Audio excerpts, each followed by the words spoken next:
Ahojte, volám sa Lukáš a toto je konečne moje auto. Auto som hľadal strašne dlho a rozhodol som sa nakoniec pre práve toto auto. No ale ako som sa k tomu dostal, to je dobrá otázka, pretože mi to trvalo strašne dlho. Okrem toho, že som sa snažil nájsť auto na Slovensku, tak som ho strašne dlho hľadal v Nemecku a podobne. No a nakoniec sa mi to po veľmi dlhých peripetiách podarilo práve na Slovensku. V Košiciach sme boli pre auto, čo by som veľmi rád poďakoval Peťovi, že so mnou išiel. Díky, Peťo. No a ako to celé bolo? No tak samozrejme každý z nás má nejaký ten sen, že sa stane karavanistom, že bude mať vlastne karavan. V niektorých prípadoch, že si ho kúpi. Ja som vždycky sníval o tom, že si ho spraví. Potom som začal veľa cestovať kvôli práci. Máme rozbehnuté podnikanie, kde jazdíme s takým dreveným kolotočom a tento kolotoč ma v podstate núti, čo som veľmi rád, cestovať po Európe, či už po Rakúsku, verím tomu, že Nemecku, bol som už aj v Rumunsku, vďaka nemu a podobne. Vďaka agentúre Hector som bol kadetáde po celej Európe. No a stále vždy, keď som niekam išiel, hlavne s týmto mojím kolotočom, tak som rozmýšľal nad tým, ako to zobrať, alebo ako zobrať aj svoju rodinu. No a jedna z možností bola presne tá, že by som si spravil karavan. A tak minulého roku na jeseň som sa rozhodol, že predám auto, ktorým jazdím a že kúpim nejakú dodávku, ktorú postupne prerobím na karavan. Mám 2 deti a manželku a preto potrebujem minimálne 4-miestne auto, keby sme brali nejakého brigádnika, tak 5-miestne auto, takže som zháňal tzv. Mixto, či už Crafter, Sprinter, Ducato, Jumper alebo Boxer. Najviac mi učarovali Craftery zo začiatku, po dlhom hľadaní som nejakým spôsobom pretransformoval na to, že aj ten Sprinter by mohol byť dobrý a nakoniec som ale skončil pri Ducate a hovoril som si, že to Ducato asi bude najlepšia voľba. No a tak som veľmi dlho hľadal. Chcel som samozrejme, každý, kto s týmito autami jazdí, vám povie, že najlepšie je 3 liter, tak som zháňal 3 liter. To bolo veľmi náročné, pretože 3 litrov ako takých je málo. Ako náhle sa dostal na internet za čo je len trošku priaznivejšiu cenu, tak ich niekto kúpi, 100% ich niekto kúpi. No a než by som sa ja dotrepal do Nemecka, čo sa mi aj po 2 razy stalo, tak to auto medzi tým predajú a presne tým pádom som sa rozhodol, že budem pozerať aj po iných motoroch a samozrejme voľba padla na 2.3, ktorá bola, no konkrétne táto, ročník 2012, má už DPF, je to 96 kW a po dlhých peripatiách, tak ako som už povedal, som ju našiel v Košiciach. Určite sa oplatí spomenúť aspoň 2 príbehy, ktoré sa mi udiali. Jeden z nich je, že som cestoval s bratrancom, ktorý náhodou mal cestu do Stuttgartu, tak som s ním cestoval do Norimbergu, kde sme už mali dohodnuté všetko, že nám rezervujú auto, že si môžeme dojsť spraviť prehliadku. Ak sa nám bude auto páčiť, môžeme rovno ísť pre prevozné značky a že by sme ho kúpili a podobne. Tak sme o 1 ráno vyrážali, my sme odtiaľto od Trnavy, takže z Trnavy sme vyrážali. O 8 ráno sme boli tam, na 9 sme mali dohodnuté stretnutie a voláme pánovi a pán nezdvíhal. Tak sme sa celkom popudení, nahnevaní rozhodli ísť teda do Stuttgartu. A keď sme išli naspäť, tak už sme si hovorili, dobre, však ideme priamo domov, už nebudeme zbytočne vymýšľať. A vtedy nám zazvonil telefón a znova volal majiteľ tohto auta a hovorí, že mal nočnú, že on spal a nevedel sa zobudiť na to zvonenie telefónu a tak ďalej a tak. Že určite máme prísť. Tak sme to zvrtli zase na Norimberg, došli sme do Norimbergu a keď sme došli do Norimbergu, pán opäť nezdvíhal, takže no, viete si predstaviť, ako sme sa cítili. Tak som mu aspoň na WhatsAppe napísal, že prosím vás, že tak adresu mi pošlite. A on už iba obratom napísal, že auto už je predané. Takže som si spravil výlet, celodňový, celý deň sedieť v aute a vlastne som auto, ktoré som chcel kúpiť, ani nevidel. Takže to bola taká nepríjemná vec, ale však to sa stáva. No a potom druhý príbeh. Druhým príbehom, to ani nie je až taký príbeh, ale druhý príbeh bol taký, že auto bolo dohodnuté a perfektné. Vo štvrtok večer som ho mali pozrieť. Chcel som to spraviť tak, že by som tam na nejakú 5. 6. bol aj s kamošom. Pozreli by sme auto, ak by sa nám auto páčilo, tak by som tam ja prespal, aby som si ráno mohol vybaviť nové špezetky a že by sme išli domov. No ale medzi tým mi zavolal pán, že síce sme dohodnutí na 5, ale o 4 tam dojde iný kupec. No ale pre nás to bolo 4,5 hodiny cesty, takže ak by ten kupec to zobral, tak ja som sa zbytočne trepal do Nemecka. Tak som mu povedal, že ak by sa auto nepredalo, tak nech sa nám ozve, že by sme došli v piatok ráno. Samozrejme o 5. vo štvrtok mi píše, že auto už je preč, bol to 3 liter L4H2. Auto, ktoré sa mi teda veľmi páčilo, ale nakoniec sa mi to nepodarilo. No a potom už taký zúfalý naozaj, však dni a dní, hodiny a hodiny som hľadal, tak som rozmýšľal nad tým, ako to vymyslieť. A nakoniec som sa rozhodol, že skúsim intenzívnejšie pohľadať na Slovensku. A tak som hľadal a toto auto už som videl aj predtým, ale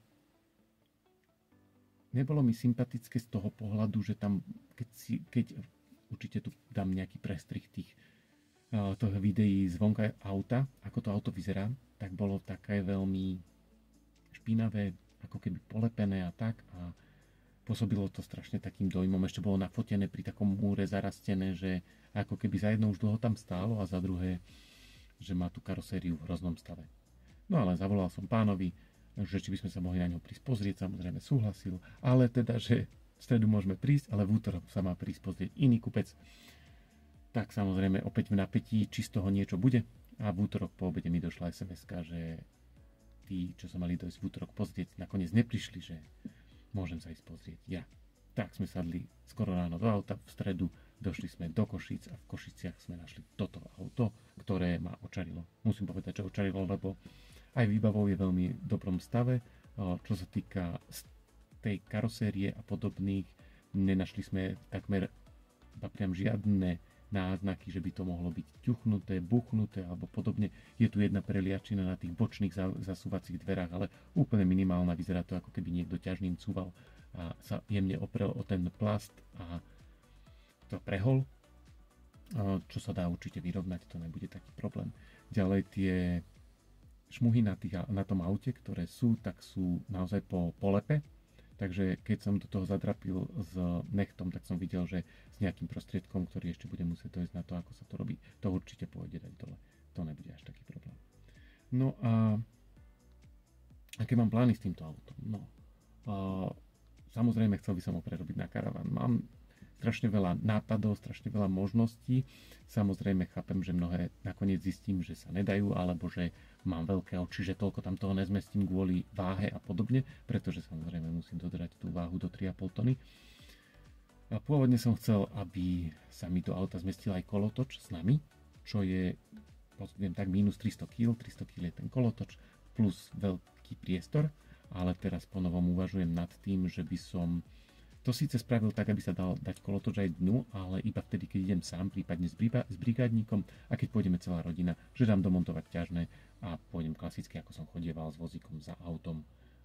Samozrejme ma to obmedzí v rýchlosti, keď bez vozíka sa dá ísť pomaly 130 s týmto autom, s vozíkom už na každej diaľnici v každom štáte je nejaké obmedzenie, takže zase tam uvidíme. Ďalej som rozmýšľal veľmi veľa nad tým, ako zohrievať vodu. To znamená, či tam dávať plyn, alebo sa na to vykašľať a vôbec neriešiť nejaké umývadlo, sprchu, varič a podobne.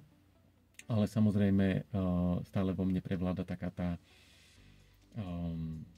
detská nadšenosť z toho auta. Veľmi rád by som bol, keby sa mi podarilo tam dostať všetko a niekam prídeme a budeme úplne nezávislí, čo by bolo úplne výborné. Takže samozrejme špekulujem aj nad solárnymi panelmi, pozerám veľa videí na sociálnych sieťach, ktoré by ma mohli trošku naviesť, ako to spraviť, kde to spraviť, čo to spraviť. Toto auto má určité nevýhody. Niekto to možno vníma ako výhodu, niekto ako nevýhodu, ale napríklad zadný rad sedadiel, tie 3 zadné sedačky, ktoré sú tu, sú tak široké, že vlastne, nazvem to, že počas jazdy alebo počas toho, ako je auto pozatvárané, sa nedá prejsť od druhej rady sedadiel dozadu. Že je to tam také uzučké, čo by som chcel vyriešiť asi tým, že by som pozeral na internete, na bazoši a tak inú trojicu sedačiek, ktorá má všetky 3 pásy a ak by mi tam sedeli tie diery, ktoré sú aj tuto na tejto sedačke, tak verím tomu, že zoženiem užšie sedačky a tým pádom by som vedel prejsť trochu dozadu a tam sa samozrejme ďalej obmedzuje aj ten karavanový priestor, áno, že tí, čo kúpia takéto auto, toto L4H2, tak majú tú celú dĺžku, ak majú iba 3 miesta vpredu, celú dĺžku na prerábenie na karavan.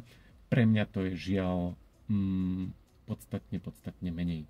Tým pádom musím uvažovať nad každou vecou. Plus chcem tam samozrejme 4 lôžka, kde som chcel, kvôli tomuto som chcel H3 výšku tohto, ale nakoniec si neviem ani predstaviť, že by som to dokázal zohnať. Tak dlho som zháňal a myslím si, že táto H2 mi bude musieť stačiť a tým pádom aj tie lôžka budem musieť nejako trošku inak popratať, ako som si to predstavoval. Ale na druhej strane, tak ako mi hovoria kamoši rôzni, je, že rôzne hrady majú tie prechodové brány trošku nižšie a podobne a už s takou H3 by som sa možno cez niektoré brány nedostal. Samozrejme na H2 bude mať na vrchu buď klímu alebo nejakým spôsobom ventilátor, vetranie, takže tak či tak to bude trošku vyššie, ale asi nie až také vysoké ako H3 a už vôbec nie tak vysoké ako H3 aj s klimatizáciou alebo s niečím iným tam. Takže toto sú v krátkosti plány, ktoré s týmto autom mám. Kúpil som auto po firme, ktorá robila elektriku, takže je tu okrem iného stavebného odpadu aj všetko obúchané a tak, takže samozrejme začnem úplne štandardne najprv všetko vyčistiť, dať dole tie debnenia, pozrieť, čo je za tým, aby sme mohli začať zateplovať, vymyslieť nejakým spôsobom naťahanie elektriky, vody a plynu, kde bude odpadová nádrž, kde bude ktorá nádrž a podľa toho postupne budem na ňom pracovať. Čo je trošku iné, ako si doteraz všímam na tých videách, ktoré sú na sociálnych sieťach, kde prerábajú karavan, tak väčšinou je to tak, že ľudia majú asi nie neobmedzený budget, ale majú prichystané peniaze na to, aby tento karavan čo najskôr alebo v čo najkratšom časovom období dokázali spojazdniť. Pre mňa je to trošku náročnejšie, pretože v zime sa mi nedalo pracovať, pretože som auto doteraz nemal a teraz, keď už auto mám, tak sa postupne začne sezóna. To znamená, že ja to auto budem musieť využívať pomedzi to aj na iné veci. Takže aj toto je dôležitá vec a plus teda samozrejme aj tie financie musím tiež nejakým spôsobom rozdeliť na to, čo pôjde do auta a čo pôjde napríklad na dokončenie domu, pretože dokončujeme aj dom a zároveň teda chcel by som prípadne vyriešiť veci tak, že by som si to pozeral na bazoši alebo na nejakých bazároch, kde ľudia predávajú postupne tieto veci a ja by som za to tým pádom nemusel dávať také veľké sumy, aké sú od toho ventilátora MaxFan cez chladničku plynovú alebo podobne. Verím tomu, že na tých bazošoch a bazároch sa dá nájsť niečo, či už v Čechách alebo na Slovensku a tým pádom by sa tento projekt mohol postupne takto dokončiť. Čo by som chcel v tomto kanáli robiť je to, že postupne o tom referovať, kam som sa dostal, čo som ako spravil a podobne, čo je aj na mnohých iných takýchto videách, ale zároveň možno aj trošku z tých našich ciest, kde tam nejdeme len za relaxom, ale ideme tam viac menej pracovne, hlavne teda ja. Po rôznych hradoch, veľa hradov v Rakúsku som precestoval, v Rumúnsku a takisto sa postupne dostávame do Slovinska, chceli by sme sa dostať aj do Chorvátska, Talianska a Španielska. A zase by to bolo trošku iné dobrodružstvo. Tak dúfam, že sa vám moje videá budú páčiť a že takisto ako ja som si mohol pomôcť tým, že som videl veľa videí, ktoré spravili ostatní karavanisti, tak dúfam, že aj toto video niekomu pomôže k tomu, aby možno sa tiež tak triezvejšie pozrel na to, ako to je s tou prerábkou na karavan alebo čo sa dá spraviť doma, čo si človek bude musieť dať spraviť a podobne. Tak, čaute a teším sa na ďalšie video.